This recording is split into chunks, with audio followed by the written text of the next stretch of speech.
दशकों से भारत वामपंथी उग्रवाद का दंश झेल रहा था। उग्रवादियों द्वारा देश के विभिन्न हिस्सों में शांति भंग करने की कोशिश जारी थी। नक्सलवाद के हर फॉर्म को हमने पराजित करना पड़ेगा।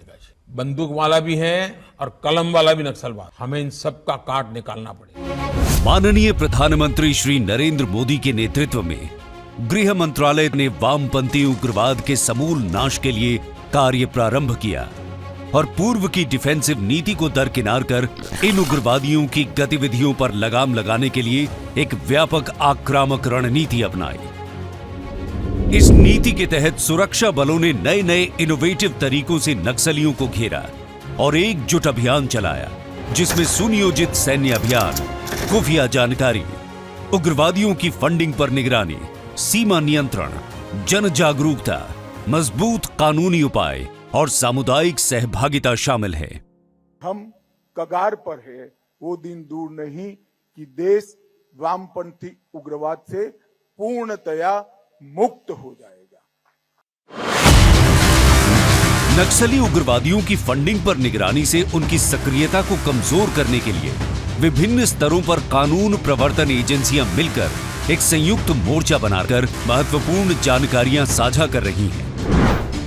इसके साथ ही नक्सली फंडिंग चैनलों को रोकने के प्रयास में समन्वय के लिए प्रवर्तन एजेंसियों, वित्तीय संस्थानों और अंतर्राष्ट्रीय भागीदारों के साथ मिलकर काम किया जा रहा है। उग्रवादी पैटर्न, विसंगतियों और वित्त पोषण के संभावित स्रोतों की पहचान के लिए एकत्र किए गए डेटा का सावधानी पूर्वक विश्लेषण किया जा रहा है। इस प्रक्रिया का उद्देश्य उग्रवादी वित्तीय नेटवर्क को बाधित करना और वित्त पोषक पर कानूनी कार्रवाई करना है। केंद्र ने प्रभावित राज्यों के सरकारों के साथ समन्वय में सुधार करने के लिए कई सफल पहल की है। इसमें केंद्रीय सशस्त्र पुलिस बटालियन, हेलीकॉप्टर प्रशिक्षण, राज्य पुलिस बलों के आधुनिकीकरण के लिए विभिन्न साधनों की मदद शामिल है, जिससे जनता को सुरक्षित रखने में मदद मिलेगी।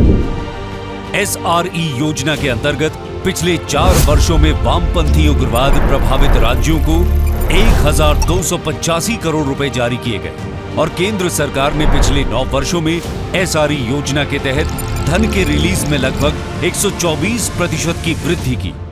साथ ही केंद्रीय एजेंसियों को 4 वर्षों में 73 करोड़ कैंप इंफ्रास्ट्रक्चर के लिए और 6 अस्पतालों के उन्नयन के लिए 12 करोड़ 6 लाख की सहायता मिली है। उग्रवाद से जुड़े अपराध कानूनों को मजबूत किया गया।